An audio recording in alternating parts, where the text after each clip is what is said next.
پورے ذہنوں کو ڈائیورٹ کیا جائے گا اور تقریباً یہ جادو کی طرح اثر کر جائے گا لوگوں پر. مثال کے طور پر ایک جادوگر کسی محلے میں آتا ہے، شعبدہ بازی دکھاتا ہے.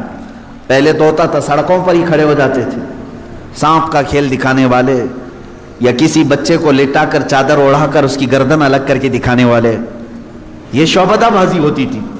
لیکن ایک بات یاد رکھیں، لوگ گھیرا ڈال کر دیکھتے تو ہیں، اس میں 90% لوگ صحیح سمجھ لیتے تھے، جبکہ وہ آنکھوں کا دھوکہ ہے.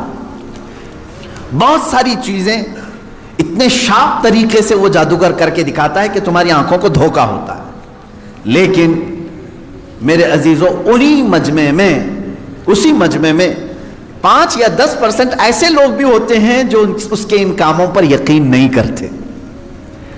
ہے ہر زمانے میں جہاں پر بھی جو جادو دکھا رہا ہے اس کے مجمع میں پورے 100% لوگ یقین کرنے والے نہیں ہوتے. چند لوگوں کے دلوں میں شک ہوتا ہے کچھ تو اس نے گڑبڑ کیا ہے. اب یہ وہ لوگ ہوتے ہیں ان کے اوپر جلدی جادو اثر نہیں کرتا.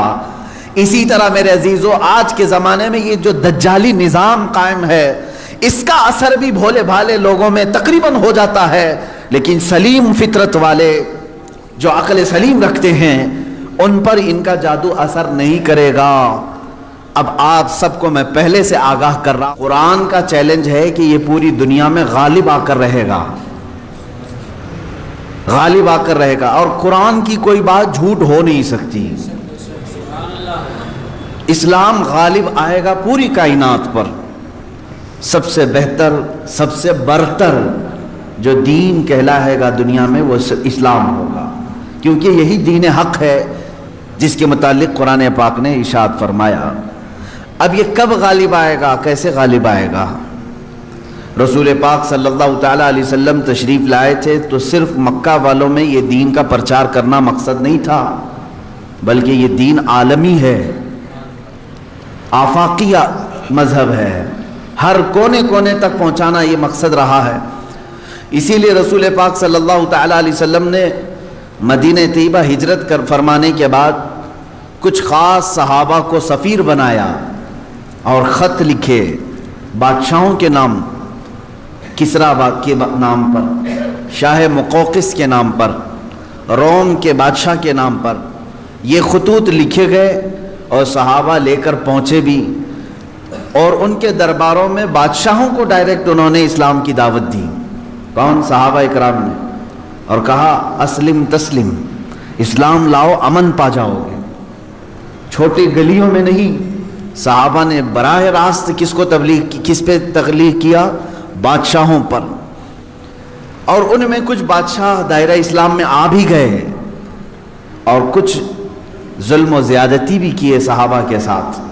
حضور صلی اللہ تعالیٰ علیہ وسلم کے ایک قاصد صحابی کو ایک بادشاہ نے قتل کر دیا، یہ پیغام لانے کی بنیاد پر. اور ایک بادشاہ کسریٰ نے حضور اکرم صلی اللہ علیہ وسلم کا خط پھاڑ کر پھینک دیا، جو اسلام کی دعوت میرے آقا صلی اللہ علیہ وسلم نے اس تک پہنچائی تھی. لیکن ہوا کیا؟ جب واپس خبر آئی مدینہ طیبہ، رسول اکرم صلی اللہ علیہ وسلم کو جب یہ خبر دی گئی تو میرے آقا نے فرمایا دیکھنا عنقریب جس طرح اس نے میرے خط کو پھاڑا اللہ اس کی سلطنت کو ٹکڑے کر دے گا. چند سال نہیں گزرے تھے، کسریٰ کے محل میں بغاوت شروع ہو گئی. کس نے بغاوت کی؟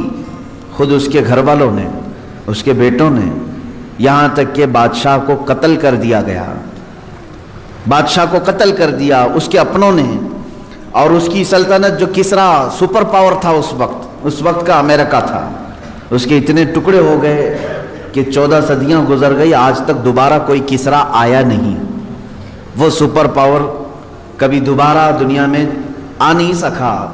عزیزان گرامی وقار، رسول پاک صلی اللہ تعالیٰ علیہ وسلم نے پورے دنیا میں اسلام کی تبلیغ کے لیے صحابہ کو بھیجا. حتیٰ کہ ہم ہندوستان میں ہیں، یہاں سے لے کر عرب شریف جو ہے مکہ یا مدینہ طیبہ 4000 کلومیٹر سے لمبا فاصلہ ہے. آج تو پلین اڑ کر کے گھنٹوں میں ادھر سے ادھر ہو جائے گی. اس وقت میرے آقا صلی اللہ تعالیٰ علیہ وسلم کی حیات طیبہ میں ہی سن 8 ہجری میں ہی چند صحابہ کی جماعت ہندوستان بھی آئی اور اسلام کی دعوت یہاں پر انہوں نے پیش کیا، یہ کیرلا کی سرزمین سے اسلام کی دعوت شروع ہوئی اور دیکھتے ہی دیکھتے پورے ہند میں بھی پھیلی۔ چند سالوں کے بعد محمد بن قاسم آئے، ان کے ذریعے سے اسلام کی دعوت اور پھیلی۔ ان کے بعد اور تابعین آئے، پھر سرکار غریب نواز تشریف لائے اور ان کے ذریعے سے اسلام کی تبلیغ میں کافی اشاعت ہوئی۔ میں یہ کہنا چاہتا ہوں کہ اللہ تبارک و تعالیٰ نے جو فرمایا لِيُظْهِرَهُ عَلَى الدِّينِ كُلِّهِ، یہ رسول کو جو دین دے کر بھیجا ہے اللہ اسی لیے بھیجا ہے کہ پوری دنیا کے دینوں پر یہ غالب آ جائے، سارے مذہب پر، سارے مذاہب پر اسلام غالب آئے گا، اگرچہ کافر اور مشرک اس کو ناپسند کریں گے۔ میرے عزیزو، وہ وقت اب تک نہیں آیا جو قرآن نے وعدہ کیا ہے کہ یہ دین غالب آ کر رہے گا، اب تک نہیں آیا۔ غالب کا مطلب یہ ہوگا کہ پوری دنیا میں صرف یہی چلے گا اور کچھ نہیں چلے گا۔ غالب کا معنی یہ میں یہاں مراد لے رہا ہوں۔ اس طرح سے 1400 سال میں کبھی نہیں ہو سکا۔ سیدنا ابو بکر صدیق رضی اللہ تعالیٰ عنہ کے زمانے میں خلافت کی وسعت ہوئی، یمن تک پہنچ گیا۔ حضرت عمر فاروق رضی اللہ تعالیٰ عنہ کے زمانے میں اور وسعت ہوئی، شام، ایران، عراق، مصر، یہ سب دائرہ اسلام میں آئے۔ حضرت عثمان غنی رضی اللہ تعالیٰ عنہ کے زمانے میں اسلام کی سرحدیں اور پھیلیں، یہاں تک کہ آذربائیجان تک پہنچ گئے۔ مولا علی کرم اللہ وجہہ الکریم کے زمانے میں اور وسعتیں ہوئی، ہند تک اسلام پھیل چکا تھا۔ اب اسی طرح بعد کے جو ملوک آئے، یعنی اموی جو خلافت تھی، اس میں جتنے بادشاہ آئے انہوں نے بھی اسلام کی وسعتوں کو پھیلایا، لیکن پورے کے پوری دنیا پر اسلام کو غالب کرنے کے لیے کوئی بادشاہ نہیں آیا۔ تقریباً عباسی خلافت جو ہے 550 سال کے قریب چلی۔ ان کے بعد خلافت عثمانیہ جو ترکی کی ہے، ان کی بھی حکومت تقریباً 600 کے آس پاس چلی، 650 سال تک۔ اب اندازہ کرے ترکی کی خلافت عثمانیہ کی بھی سرحدیں تقریباً 3 انٹرکانٹیننٹل تک پہنچتی تھی، بر اعظم۔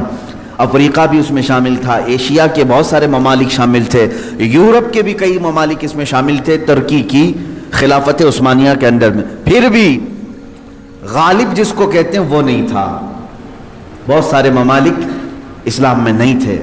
تو اب یہ 14 صدیوں کی تاریخ میں نے آپ کو اجمالاً بتا دی، خلافت راشدہ سے لے کر خلافت عثمانیہ تک، خلافت راشدہ سے لے کر خلافت عثمانیہ تک، یعنی تقریباً 632 عیسوی سے لے کر 1921 تک پورا کا پورا جو یہ یعنی مسافت ہے، اس میں سب بادشاہان اسلام، خلفائے اسلام آئے، لیکن دین غالب جس کو کہا گیا ہے قرآن میں وہ نہیں تھا۔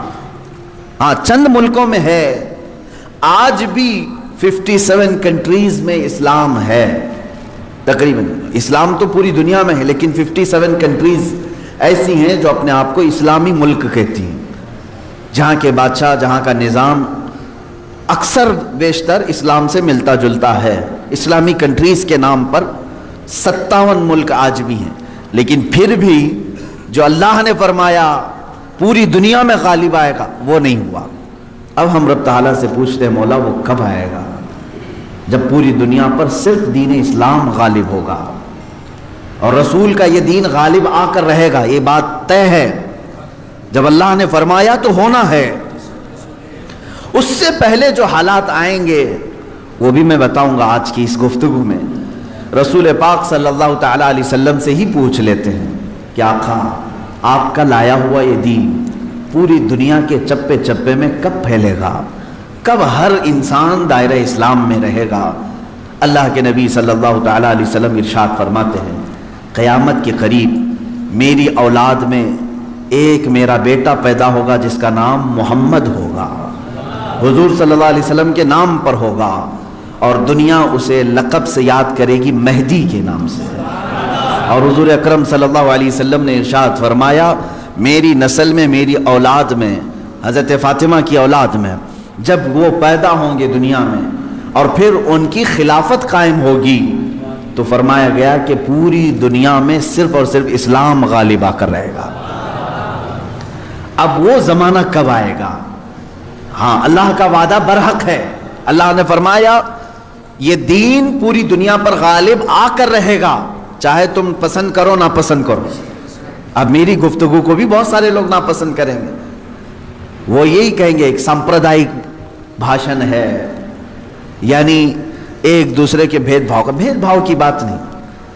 میں کہوں گا اگر تم زندہ رہو گے تو دیکھو گے انشاءاللہ العزیز تم بھی اس چیز کو ایکسیپٹ کرو گے جو تمہاری روح کو سکون پہنچانے والی چیز ہے، تمہارے قلب میں اطمینان ڈالنے والی چیز ہے۔ اسلام کا مطلب یہ ہے پیس، کہ تمہارے دلوں میں اور روح میں وہ سکون پیدا کرتا ہے۔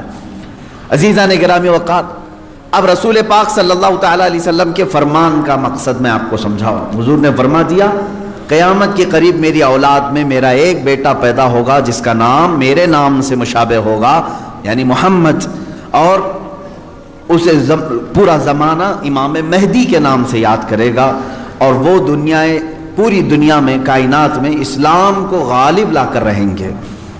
اسی زمانے میں عیسیٰ علیہ السلام کا نزول بھی ہوگا۔ حضرت عیسیٰ علیہ السلام آسمانوں پر آج بھی باحیات ہیں، یہ ہمارا عقیدہ ہے سارے مسلمانوں کا۔ امام مہدی کے زمانے میں عیسیٰ علیہ السلام اتریں گے۔ یہ کون سا علاقہ ہوگا اس کے متعلق حدیثیں ہیں۔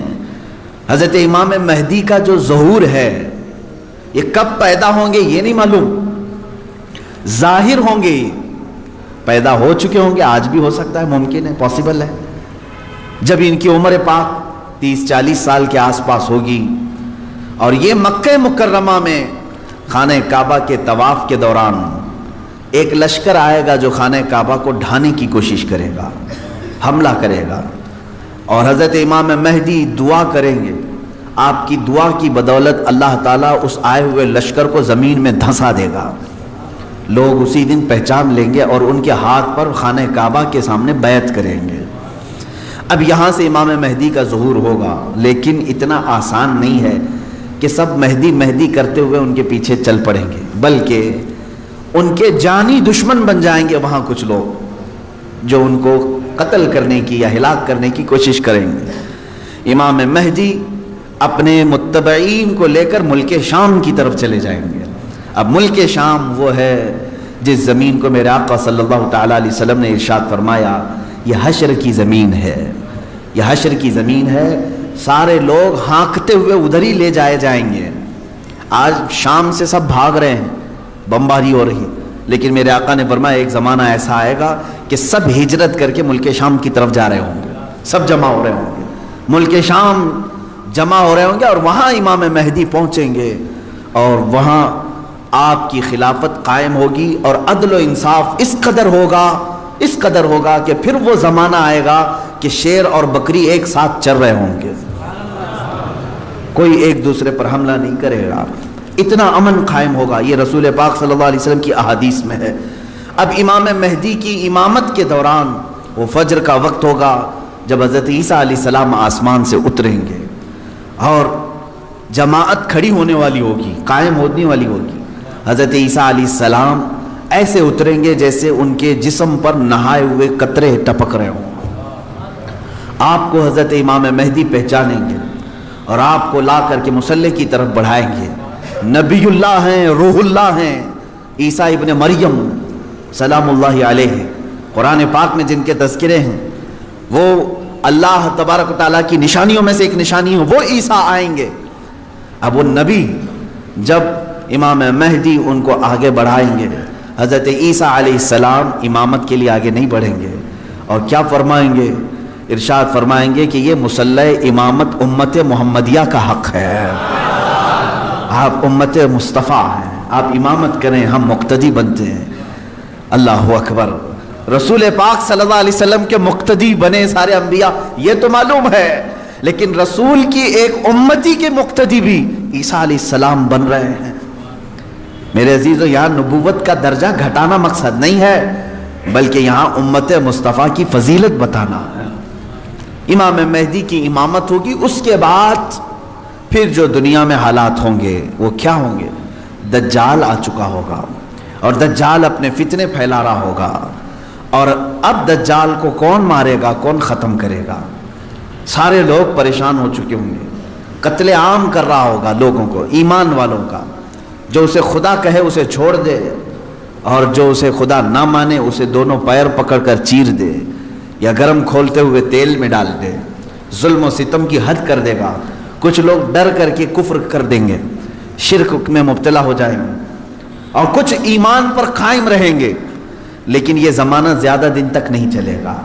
حضرت عیسیٰ علیہ الصلاۃ والتسلیم کے نزول کے بعد عیسیٰ علیہ السلام کی جہاں تک خوشبو جائے گی یا ہوا انہیں مس کر کے نکل رہی ہوگی تو وہ ہوا دجال کو جیسے لگے گی وہ پگھلتا جائے گا، جیسے موم آگ کی گرمی سے پگھلتا ہے، دجال عیسیٰ علیہ الصلاۃ والتسلیم کی دوری کی ہوا سے ہی پگھل رہا ہوگا۔ یہاں تک کہ مقام لد ایک جگہ ہے، اسرائیل میں ہے وہ آج، اور دنیا کا بڑا ایئرپورٹ انہوں نے وہاں پر بنایا ہے، مقام لد کا ایئرپورٹ بھی بنا ہوا ہے۔ اور حدیث پاک میں ہے عیسیٰ علیہ السلام مقام لد پہ اس کو اپنے تیر سے نشانہ بنائیں گے اور قتل کر دیں گے، اور امت مصطفیٰ کا یہ آخری فتنہ بھی ختم ہو جائے گا۔ اب اس کے بعد کیا ہوگا؟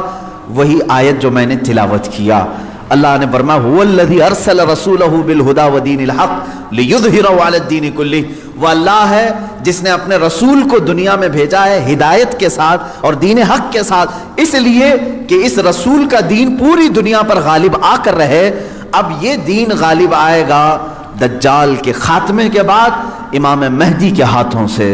ہر ملک یا ہر سلطنت جہاں کہیں تخت ہوگا وہاں پرچم صرف اسلام کا لہرا رہا ہوگا۔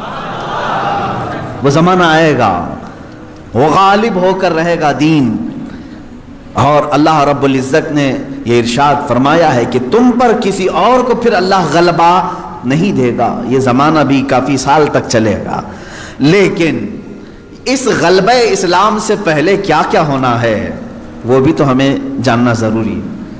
آج کے وہی حالات ہیں جو مجھے اس گفتگو پر آمادہ کر رہے ہیں۔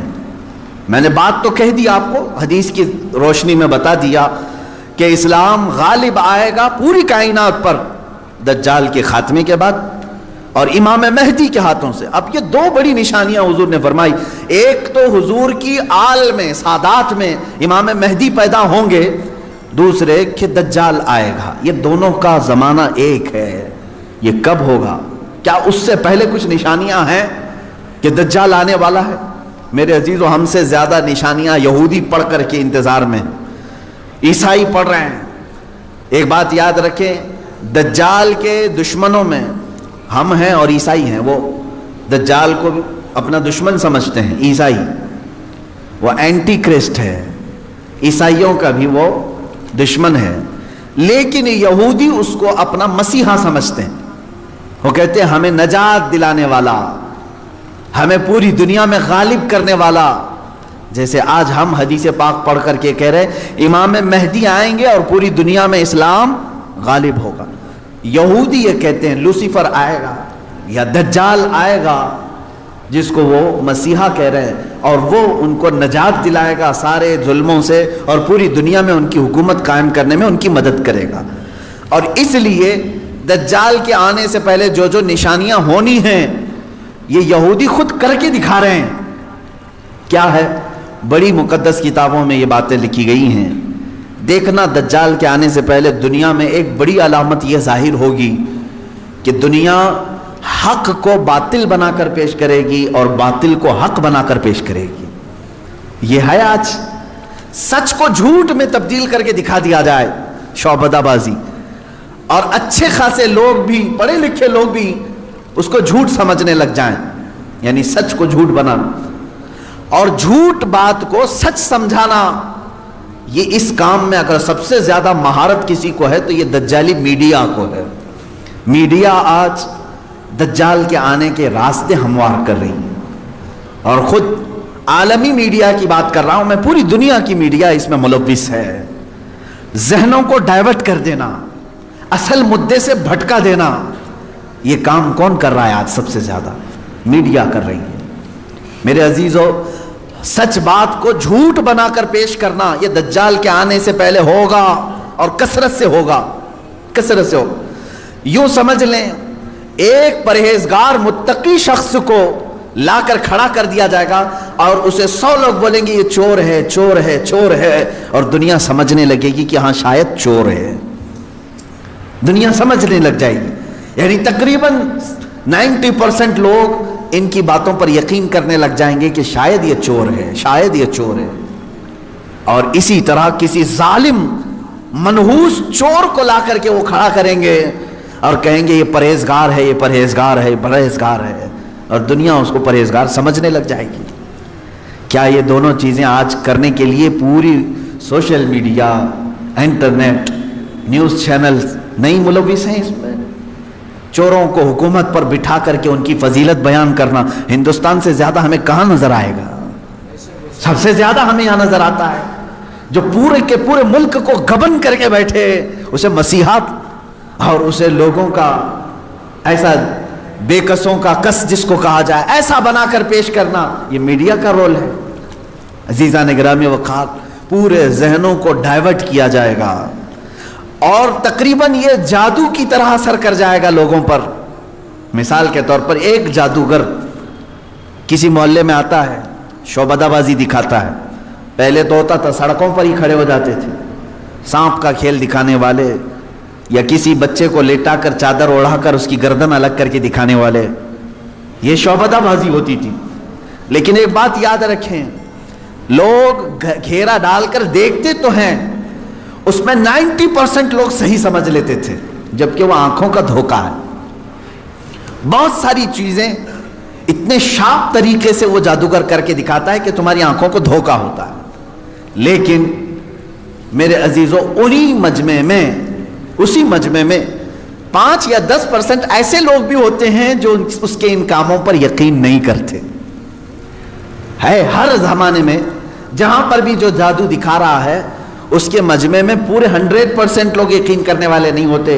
چند لوگوں کے دلوں میں شک ہوتا ہے کچھ تو اس نے گڑبڑ کیا ہے. اب یہ وہ لوگ ہوتے ہیں جن کی عقل سلیم ہوتی ہے اور دل پاک ہوتا ہے، ان کے اوپر جلدی جادو اثر نہیں کرتا.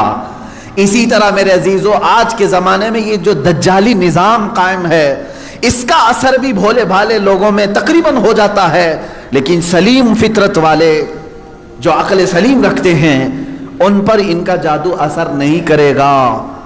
اب آپ سب کو میں پہلے سے آگاہ کر رہا ہوں، اپنے ذہن کو، اپنے عقل کو سلیم بنا کر کے رکھو. یہ کیسے رہے گا؟ اللہ کی باتوں پر یقین رکھو اور اس کے علاوہ جو بھی کہے گا، اللہ اس کے رسول کے علاوہ جو بھی کہے گا وہ سچ بھی ہو سکتا ہے، جھوٹ بھی ہو سکتا ہے، مگر میرے مولا کے قول میں جھوٹ کی طرف شائبہ بھی نہیں، سچ ہی ہوگا. جب تمہارے ذہنوں میں یہ بات آئے گی تو پھر تم دنیا کو 100% ایمان لانے والے، یقین کرنے والے نہیں رہیں گے. آج دیکھ رہے ہیں آپ، میں مسلسل پچھلے 1 ہفتے سے دیکھ رہا ہوں، فرانس میں جو گستاخی ہوئی اور اس کے پاداش میں جو کچھ بھی حالات ہوئے سب کو معلوم ہے. فرانس میں جو کچھ ہوا اس پر ڈیبیٹ انڈیا میں بھی چل رہا ہے. ہندوستان کے ہر نیوز اینکر اس کو لے کر کے گرما گرم بحث کر رہے ہیں، اور کچھ ایسے لوگوں کو لا کر بٹھایا جاتا ہے، مجھے ان کے بارے میں معلوم نہیں، وہ پیڈ ہوتے ہیں یا بکے ہوئے ہوتے ہیں یا ان کو اسکرپٹ یعنی سکھائی جاتی ہیں، لکھ کر کے دیے جاتے، پتہ نہیں کون لوگ بیٹھتے ہیں. آپ کو عام لوگ ہیں آپ، مجھے معلوم ہے، لیکن میں آپ کے سامنے گفتگو کر رہا ہوں. سنیے، ایک اسکول کا ٹیچر بلیک بورڈ پر کارٹون بناتا ہے رسول پاک صلی اللہ علیہ وسلم کا. اس کی شکایت بھی ہوتی رہی لیکن وہ باز نہیں آیا، اور اسی علاقے کا کوئی ایک نوجوان اس سے برداشت نہیں ہوا، اس نے جا کر کے اس کا سر قلم کر دیا. یہ ہے، معلوم ہے آپ کو، یہ رپورٹ ہے، آپ کو معلوم ہے.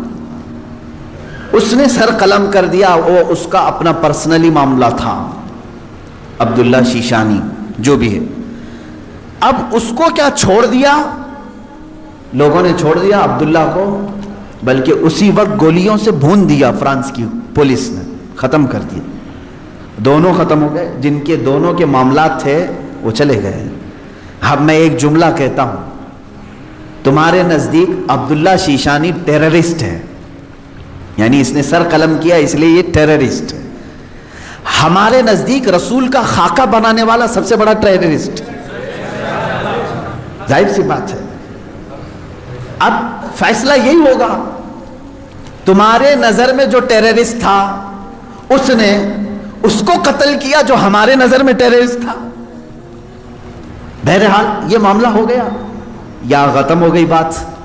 لیکن میرے عزیزو، اس واقعے کے بعد فرانس کی حکومت کو کسی ایک کی طرفداری کر کے گورنمنٹ بلڈنگوں پر حضور پاک صلی اللہ علیہ وسلم کے خاکے لگانے کا کیا مقصد تھا؟ حکومت کسی ایک ویکتی کے، ایک پرسنل شخص کی حمایت کرتے ہوئے اور گورنمنٹ کی بلڈنگ پر بڑی سائز میں حضور پاک صلی اللہ علیہ وسلم کی تصویر لگا رہی ہے، یعنی کارٹون بنا کر کے. کارٹون در حقیقت یہ گالی کی صورت ہے. آدمی صاف گالی نہیں دے سکتا تو اس کی صورت بگاڑ کر کے کہیں لکھ دے. حضور پاک صلی اللہ علیہ وسلم کو انہوں نے کیا. اب پوری دنیا بھر کے مسلمانوں میں جو غصہ ہے میرے عزیزو، یہ قتل جو ہو چکا تھا وہ 8 دن پہلے ہو گیا، 10 دن پہلے ہو گیا، معاملہ ختم ہو گیا. اس قتل پر کسی نے احتجاج نہیں کیا. کہیں ہے کہ یہ پروٹیسٹ نہیں ہوا. پوری دنیا بھر کے مسلمان جو راستوں پر آئے یا پروٹیسٹ کیے، کس کے متعلق؟ فرانس کی حکومت نے جو یہ غلطی کی ہے، اپنی عمارتوں پر، گورنمنٹ کی بلڈنگوں پر جو رسول پاک کے خاکے لگائے، اس کے خلاف پوری دنیا بھر کے مسلمانوں کو غصہ ہے اور سب آئے. یہ بات صاف صاف میں بتا رہا ہوں آپ کو، سنیے. آپ کا میرا غصہ بھی کس پر ہے؟ دیکھیں، ٹیچر کا معاملہ ختم ہو گیا، اس نے کیا تھا، سامنے والے نے مار دیا، وہ معاملہ ختم ہو گیا، وہاں ختم ہو گئی چیز. اور جس نے قتل کیا اس کو بھی تم لوگوں نے نہیں چھوڑا، وہ بھی اس کو بھی گولیوں سے مار دیا، معاملہ ختم. لیکن ایک گورنمنٹ کا بلڈنگ پر اس طرح سے تصویریں لگانا، یہ در حقیقت پوری دنیا کے مسلمانوں کو جھنجھوڑنا تھا، پوری دنیا کے مسلمانوں کے دلوں پر ضرب لگانا تھا. اب ہم پروٹیسٹ کیے، آپ پروٹیسٹ کیے، ہم نے کہا، لیکن ہندوستان میں آنے کے بعد اب دجالی نظام کی جو میڈیا ہوتی ہے یہ کیا کرتی ہے؟ پورے بحث کو ڈائیورٹ کرتی ہے، پورے مدے کو ڈائیورٹ کرتی ہے. یہ سارے جتنے پروٹیسٹ ہو رہے ہیں، نیوز والے اسے کیا دکھا رہے ہیں جانتے ہیں آپ؟ نیوز والے یہ دکھا رہے ہیں کہ دیکھو، ایک ٹیررسٹ کی حمایت میں اتنے مسلمان ہندوستان کی سڑکوں پر آ گئے. یعنی عبداللہ شیشانی نے جو قتل کیا ٹیچر کا، اس کی حمایت میں یہ سارے لوگ کھڑے ہیں اور پورا ڈیبیٹ اسی پر چل رہا ہے. کیا آپ لوگ ہندوستان میں رہ کر کے ایک قتل کی حمایت کرتے ہیں؟ ایک قتل کی حمایت کرتے ہیں؟ ہم نے کہاں یہ قتل کے متعلق پروٹیسٹ کیا ہے؟ بتاؤ ذرا صحیح. اس عبداللہ نامی لڑکے کا کسی ایک کے ہاتھ میں بینر آیا پوری دنیا میں کہیں پر کہ اس کے قتل کی حمایت میں پروٹیسٹ ہو رہا ہے؟ میرے عزیزو، پورے مدے کو ڈائیورٹ کرنا یہ میڈیا کا کام ہے، جبکہ انہیں معلوم ہے کہ پوری دنیا کے مسلمان جو پروٹیسٹ کر رہے ہیں وہ قتل کے متعلق نہیں، بلکہ وہ فرانس کی گورنمنٹ کی حرکتوں پر پروٹیسٹ کر رہے ہیں. اب اس کی ایک مثال میں آپ کو بتا دوں. یہ میڈیا اینکرز یہ کہتے ہیں کہ فرانس کا وہ اندرونی معاملہ ہے، وہ اندرونی معاملہ ہے، وہ چاہیں، ان کو فریڈم آف ایکسپریشن ہے، وہ سیکولر ہیں، وہ چاہیں تو کسی ایک ویکتی کی حمایت کریں اور بلڈنگ کی پوری تصویر لگا دیں رسول پاک صلی اللہ تعالیٰ علیہ وسلم کی تصویر سے. میرے عزیزو، اگر یہ فرانس کا اندرونی معاملہ ہے تو انڈیا میں ڈیبیٹ کیوں ہو رہا ہے؟ آپ کے نیوز روم میں یہ بحث کیوں ہو رہی ہے؟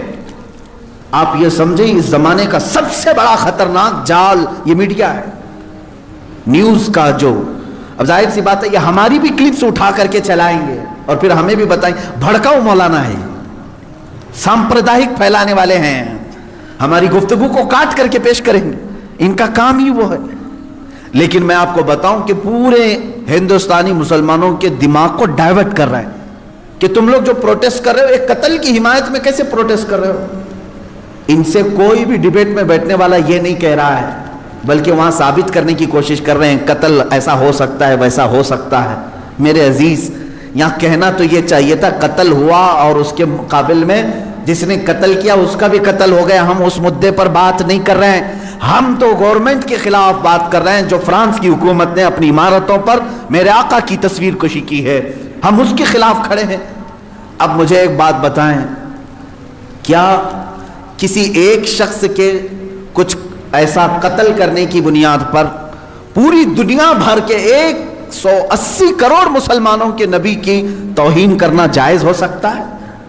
جائز ہو سکتا ہے؟ مجھے یہ بتاؤ کہ اگر کسی ایک ہندو نے ٹیرر اٹیک کیا کسی پر، تو کیا کروڑوں ہندوؤں کے بھگوان کی تصویر لگا کر کے اس کی مذمت کی جا سکتی ہے؟ ہم اس کے قائل نہیں۔ ایک ہندو نے اگر ٹیرر اٹیک کیا کسی پر تو کروڑوں ہندوؤں کے رام کرشن کی تصویر کشی کرنا، اس کی اجازت نہیں دیتے ہم۔ سارے مذہب کے جو دیوی دیوتا ہیں ہم ان کو کرٹیسائز کہاں کر رہے ہیں؟ عزیزان گرامی وقار، یہ اسلام ہے جو انصاف سکھاتا ہے۔ اگر کسی ایک کے ساتھ کچھ معاملہ ہوا ہے تو اس کے پورے گھر کو لے کر کے نہ گرفتار کرو، اس کے پورے دین پر انگلی نہ اٹھاؤ۔ آج یہی دنیا میں ہو رہا ہے، اور پوری دنیا میں۔ مجھے تو یہ سمجھ میں نہیں آتا ان پر کیس کیوں نہیں ہوتا، یہ میڈیا اینکرز پر۔ یہ سیدھے یہ جملہ بار بار کہتے ہیں، اسلامک آتنکواد نے حملہ کیا، اسلامک آتنکواد نے حملہ کیا۔ جانتے ہیں آپ، کبھی ان لوگوں نے نیوزی لینڈ میں ہونے والے اس حملے کو عیسائی آتنکوادی کہا تھا، جو ایک ظالم وحشی نے بندوق سے 60-70 مسلمانوں کو جو نماز میں تھے قتل کر دیا، شوٹ کر دیا؟ کیا آپ کو نہیں معلوم اس وقت یہ میڈیا والوں نے کیا عیسائی آتنکواد کہا تھا، کرسچن ٹیررزم کہا تھا؟ کیا ہندوؤں میں سے کوئی ایسے اٹیک نہیں کیا آج تک؟ میرے عزیزو، یہاں ہندوستان میں تو تاریخ بھری پڑی ہوئی ہے۔ عبداللہ شیشانی جو تھا، اس کو برداشت نہیں ہوا، اس نے سامنے والے پر حملہ کر دیا۔ کس لیے؟ اس لیے کہ اس کے نبی کی توہین تم سامنے کر رہے تھے۔ نبی تو بہت دور کی بات ہے میرے سے۔ یہاں حالات انسان کیسے ہیں، ہمارے ماں باپ پر بھی اگر کوئی گالی گلوچ کرتا ہے تو ہم خاموش کہاں بیٹھتے ہیں؟ کوئی خاموش بیٹھتا ہے؟ اٹھاتا ہے، مارتا ہے۔ تو انسان کی یہ فطرت ہے۔ لیکن اس سے بڑی آتنکوادی میں یہاں تمہیں بتاؤں جو موب لنچنگ کی شکل میں چل رہی ہے، اس کو کوئی آتنکوادی نہیں کہتا۔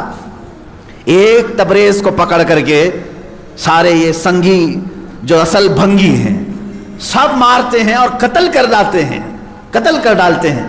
ان کو کوئی میڈیا کا نیوز اینکر ٹیرر اٹیک نہیں کہتا۔ مر گیا بیچارہ، بیوہ ہے اس کی آج۔ کس بنیاد پر مارا تھا اس کو؟ کس بنیاد پر؟ کیا اس تبریز نے کبھی ہندوؤں کے دیوی دیوتاؤں کی تصویر کشی کی تھی یا کسی دین کی مذمت کی تھی؟ نہیں، فقط تم لوگ چند لوگوں نے مل کر کے اس کو مسلمان سمجھ کر کے قتل کر دیا، مار ڈالا۔ پہلو خان، اس سے پہلے کے یہ قتل ہیں، اور آپ کو اس سے پہلے کی بھی واقعات معلوم ہے 5-6 سال میں کیا چل رہا ہے۔ کسی کے گھر میں گھسے یہ آتنکوادی، اس کے گھر میں گائے کا گوشت ہے، اس کی وجہ سے اسے قتل کر دیا۔ یہ کیسے تمہاری فریڈم ایکسپریشن ہے؟ یہاں تو تمہیں کھانے کی آزادی نہیں ہے، فرانس کی حمایت میں بولنے کے لیے بیٹھے ہوئے ہیں۔ ان کے پاس منہ کیسے ہے؟ یہ میڈیا جو آج کہہ رہی ہے، کیا فرانس کو اتنی آزادی نہیں ہے کہ وہ کسی کی تصویر نکالے؟ میں کہتا ہوں تم پہلے اپنی آزادی کو دیکھ لو، پہلے اپنی آزادی کو دیکھ لو۔ آج سے تقریباً 15 سال پہلے ایک بوڑھے شخص کو ہندوستان سے نکال باہر کیا تھا تم نے بھی، MF حسین کو، معلوم ہوگا۔ اس نے کچھ دیوی دیوتاؤں کی تصویر نکالی تھی، وہ بھی 90 کی دہائی میں، 92 میں یا 93 میں۔ اس کو 10-12 سال کے بعد اٹھا کر کے جلا وطن کر دیا، وہ قطر میں جا کر کے ختم ہوا۔ یہاں تم برداشت نہیں کر پاتے اور فرانس کے متعلق ڈیبیٹ کرنے بیٹھے ہوئے ہیں کہ مسلمان کیوں نہیں برداشت کر رہے ہیں، کیوں اتنے بھاؤک ہو جاتے ہیں۔ ان کے نبی کے بارے میں اگر کوئی کہتا ہے تو اتنی زیادہ بھاؤک نہیں ہونی چاہیے۔ میرے عزیز، تمہیں معلوم نہیں تم اپنے دیوی دیوتاؤں سے کیسی محبت کرتے ہو، یہ ہمیں معلوم نہیں، لیکن ہم اپنے نبی سے اپنی جان سے زیادہ محبت کرتے ہیں۔ تم قتل کر لو، تم ٹکڑے کر لو، ہمارے بہت سارے ٹکڑے ہو چکے ہیں، آج ہم ان کے متعلق کھڑے بھی نہیں ہو پا رہے ہیں۔ شام جل گیا ہے، یمن برباد ہو گیا ہے، عراق تباہ ہو گیا ہے۔ کون ہے دنیا میں جو پروٹیسٹ کرتے ہوئے آگے آ رہا ہے؟ کون ہے؟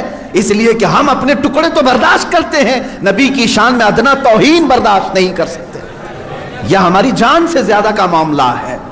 آپ یہ سمجھتے ہیں فریڈم آف ایکسپریشن ہونا چاہیے، یعنی آزادی اظہار رائے اس کو کہتے ہیں۔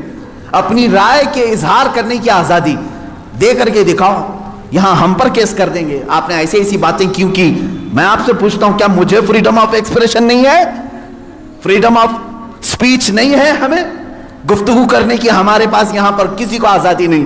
کتنے تو رپورٹروں کو ان لوگوں نے جیل میں بھیج دیا ہے حق بات بتانے کی وجہ سے۔ ابھی کل یا پرسوں ایک کتے کو گرفتار کیا ہے تو پورے کے پورے لوگ راستوں پر کھڑے ہو گئے، نہیں یہ فریڈم آف ایکسپریشن کے خلاف ہے، اس لیے کہ ہمارا پالا ہوا تھا، تم نے کیسے پکڑ لیا؟ ہمارا پالا ہوا تھا۔ اصل میں بات یہ ہے کہ ایک اسٹیٹ کی میونسپلٹی نے یا پولیس نے یہ سمجھا کہ آوارہ کتا ہے اور گرفتار کر لیا۔ ہوا ایسی ہی، ادھر ادھر پھرنے والے کتوں کو میونسپلٹی گرفتار کرتی ہے، لیکن شاید میونسپلٹی کو معلوم نہیں تھا اس کے گلے میں پٹا تھا کسی کا، وہ پالا ہوا تھا۔ اس کی وجہ سے اب مالک راستے پر آ گئے کہ ہمارا کتا گرفتار ہو گیا ہے۔ لیکن میرے عزیزو، یہ ڈبل رول آپ کو معلوم نہیں۔ آپ ایک دوسرے اسٹیٹ میں جائیں، تحقیق کریں، آپ کو معلوم ہوگا صرف 4 سال کے اندر 10 یا 12 ایسے نیوز اینکر ہیں جنہوں نے صحیح بات بتائی تو ان پر کیس ٹھوک دیا اور انہیں اندر بھیج دیا ہے۔ وہاں کہاں ہے فریڈم آف ایکسپریشن؟ یہ جو دنیا میں چل رہا ہے، اس جال کو سمجھو، یہ دجال کے آنے سے پہلے کا جال ہے۔ آپ سے صرف اور صرف میں ایک ہی گزارش کروں گا، اور میری بات سننے والوں سے میری اپیل ہے، ایک اپیل ہے کہ آج اللہ رب العزت نے تمہیں عقل سلیم عطا کیا ہے، جو کچھ یہ جادو دکھا رہے ہیں اس پر 1% بھی یقین مت کرنا، یقین مت کرنا۔ اس جال سے اپنے آپ کو باہر کر لو۔ جو ٹی آر پی کے چکر میں پورے گھوٹالے کر رہے ہیں ان سے تم باز آ جاؤ، نکل جاؤ۔ دنیا کی خبریں دیکھنے کے لیے آپ کو صرف اور صرف ان کی بکواس دیکھنا ضروری نہیں ہے۔ اب دنیا گلوبل ولیج کی شکل اختیار کر چکی ہے، ادھر نظر ہٹاؤ ادھر نظر ہٹاؤ سب تمہیں دکھ جائے گا، لیکن ان دجالی نظام کے پیروکاروں کے پیچھے نہ جائیں، یہ میری آج کی یہی گزارش ہے، ورنہ جادو تم پر بھی اثر کرے گا اور تم بھی وہی بولی بولو گے، تم بھی وہی بولی بولو گے۔ 4-5 سال کے اندر ان لوگوں نے ایسا ہی فیلڈ بھی بنائی، جو پہلے کٹر دشمن تھے وہ آج کٹر حامی بن گئے، ان کے جے جے کار کرنے لگے، یہ بھی آپ نے دیکھا ہوگا۔ تو میڈیا کا اثر دماغوں پر آنے نہ پائے، اس بات کی میں اپیل کروں گا، اس لیے کہ دجال کے آنے سے پہلے جو علامات بتائی گئی اس میں سب سے بڑی علامت یہ ہے، حق کو باطل بنا کے پیش کیا جائے گا اور باطل کو حق بنا کر پیش کیا جائے گا۔ جیسے فلسطین کو بھی دیکھ لیں، فلسطین ایک چھوٹا سا ملک،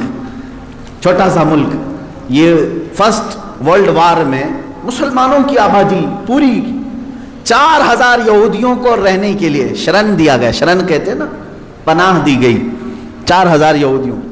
اب یہ ان کی ہجرت شروع ہوئی 4000 سے، فلسطین جانے لگے لاکھوں کی تعداد میں پہنچ گئے۔ 1948 کے زمانے میں 1947 جو ہماری آزادی کا سال ہے، اسی کے دوسرے سال اسرائیل میں وہ جو 4000 آئے تھے اب لاکھوں کی تعداد میں جمع ہوئے، انہوں نے اعلان کر دیا کہ یہ فلسطین نہیں ہے، یہ اسرائیل ہے، یہ ہمارا ملک ہے، ہمارے باپ داداؤں کا ملک ہے، پہلے سے ہم یہیں آباد تھے۔ اب وہ دنیا کو منانے لگے، اپنی ایمبیسیاں ہر ملک میں کھولنے لگے۔ کچھ ملک اس وقت نہیں تسلیم کر رہے تھے کہ نہیں تم کنٹری نہیں ہو، تم زبردستی قبضہ کیے ہو، لیکن میڈیا نے اتنا دماغ واش کیا کہ آج عرب کی دھرتی پر بیٹھے ہوئے بادشاہ بھی یہ کہنے لگے فلسطین تھا ہی نہیں، اسرائیلی اصل ہے۔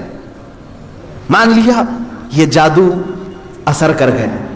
آج متحدہ عرب امارات بھی کہتا ہے کہ اسرائیل ایک کنٹری ہے، ہم اس کو تسلیم کرتے ہیں۔ سعودی نے بھی تسلیم کر لیا ہے، جارڈن تو بہت پہلے سے تسلیم کیا ہوا ہے، مصر تسلیم کیا ہے، اب سوڈان کی باری ہے۔ اس طرح سے جو اسلامک کنٹریز تھے وہ کہتے تھے فلسطین ہمارا قبلہ اول ہے، وہاں پر بیت المقدس ہے، سالہ سال سے مسلمان آباد ہیں، کوئی تسلیم نہیں کرتا تھا، لیکن میڈیا کا جادو اثر کرتا رہا۔ انہوں نے ایسی فیلڈ بنائی کہ اب ہر کوئی ان کے انڈر میں آتا رہا. یہ دجال کے آنے سے پہلے یہ فیلڈ ہموار کی جائے گی. اب مسلمانوں آپ اپنے ذہن کی خبر لو, اپنے دماغ کی خبر لو. کیا ان کی بنائی ہوئی فیلڈ پر تم بھی اپنا دین بیچ کر کے ان کی جے جے کار کرو گے, یا پھر رسول پاک کے لائے ہوئے دین پر برقرار رہو گے؟ اپنے ذہن کی خبر تم خود لے لینا. دنیا جو دکھا رہی ہے میں اس کو ایکسپٹ کر لوں گا. جیسے مار مار کر کے کسی کو چور کہلوایا جائے, پولیس کا کام ہوتا ہے, وہ ظلم برداشت نہیں کرتا, آخر میں کہتا ہاں میں نے چوری کر لیا, لے جا کر کے کورٹ میں پیش کر دیا, دیکھو ہم نے اس کو اقرار کرا دیا اس نے چوری کیا, تم نے اس پر اتنی لاٹیاں ماری, اتنا کچھ کیا, مجبور ہو کر کہ اس نے کیا. یہی کام پوری دنیا میں کیا جائے گا. جگہ جگہ پکڑ کر کے مارنا, تمہاری داڑیاں کھینچنا, تمہاری ٹوپیاں اتارنا, تمہیں قتل عام کرنا, کسی ملک سے دربدر کرنا. مسلمان ڈر جائے, سہم جائے. اور یہ جو بولی بول رہے ہیں کہ تم آتنکواد ہو, آتنکواد ہو, تم ان کے ظلم کو برداشت نہ کر پا کر کے یہ کہنے لگ جاؤ گے کہ ہاں صحیح میں یہ مسلمان آتنکواد ہیں. یہاں تک وہ تمہیں لانا چاہتے ہیں, یہاں تک لانا چاہتے ہیں. میرے عزیزو یاد رکھنا, یہ جو ظلم کیے جا رہے ہیں آج پوری دنیا میں, اس سے خطرناک ظلم دجال کے زمانے میں آئے گا. حضور پاک صلی اللہ تعالی علیہ وسلم نے فرمایا, آدم علیہ السلام کی پیدائش سے لے کر قیامت تک جتنے فتنے آئے ان میں اگر سب سے بڑا کوئی فتنہ ہے تو وہ دجال کا ظہور ہے. میری امت اس میں بھی مبتلا ہوگی, لیکن ڈرو مت, گھبراؤ مت. دجال کے آنے کے بعد ہم بچیں گے کیسے؟ ایک بات یاد رکھنا, جس کے ساتھ اللہ ہے, رب ذوالجلال کا یقین اس کے دل میں ہے, وہ دجال کیا 100 دجالوں سے بھی بچ جائے گا. اور جو دجال کے فتنوں سے بچ گیا, میرے آقا صلی اللہ علیہ وسلم نے بشارت دی, وہ بغیر حساب کتاب کے جنت میں جائے. سارے فتنے تو دنیا میں اس نے جھیل لی, ساری مصیبتیں جھیل لیا ہے, اللہ رب العزت اسے انعام عطا کرے گا. آپ جنت کے حقدار ہوں گے. اس لیے اپنے ذہن کو, اپنی طبیعت کو ہمیشہ سنبھال کر کے رکھو. میرا دماغ اور میرا ذہن بکنے والا نہیں. اور چاہے یہ ظلم کے پہاڑ ہم پر توڑ دیں, آج ہو رہا ہے, کل ان کی باری تھی, آج ہماری باری ہے, یہ ہو سکتا ہے. آج ان کی باری ہے, کل ہماری باری ہے, یہ ہو سکتا ہے.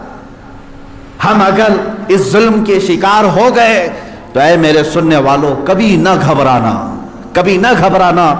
امت کے علماء جاتے رہے لیکن اسلام پھلتا پھولتا ہی رہا.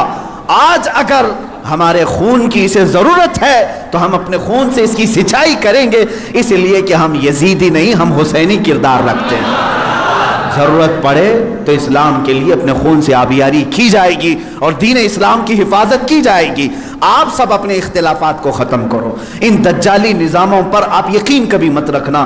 گھر میں جاتے ہی ٹی وی آن کرنا, اس نیوز کو دیکھتے ہیں, اس نیوز کو دیکھتے ہیں, اور پھر اس کو کہیں آمنا صدقنا, ہم ایمان لایا, ہم تصدیق کرتے ہیں. نہ, آج کے زمانے میں جس نے اس طرح کا یقین کیا, میں سمجھتا ہوں اس نے بہت بڑی گمراہی خرید لی ہے, بہت بڑی گمراہی.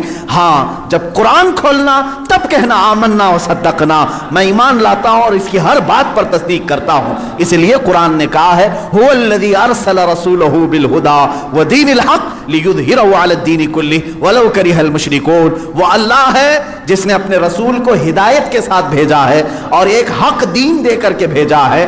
اس لیے بھیجا کہ اس رسول کا دین پوری دنیا میں غالب آ کر رہے گا, پوری دنیا میں غالب آ کر رہے گا.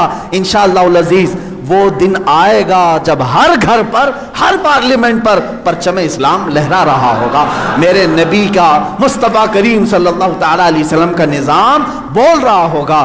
اللہ رب العزت سے ہم یہ دعا کرتے ہیں کہ مولا اگر ہماری قسمت میں وہ دن لکھے ہوں تو ضرور ہمیں ان دنوں تک زندہ رکھ اور ہماری عمر کو اتنی طویل کر کہ ہم کائنات عالم میں پرچم اسلام کو لہراتے ہوئے دیکھ سکیں, ہمارے دلوں کو سکون ہو سکے. اے قدیر و جبار خدا, اگر ہم غریبوں کے حصے میں کوئی چیز تو لکھنا رکھا ہے تو بس تیری ذات سے یہ امید رکھتے ہیں, تیرے فضل سے یہ یقین رکھتے ہیں کہ ہمیں امام مہدی کی فوج میں شامل فرما دے, ان کی خلافت میں ہم سب کو شامل فرما دے. وآخر دعوانا ان الحمدللہ رب العالمین.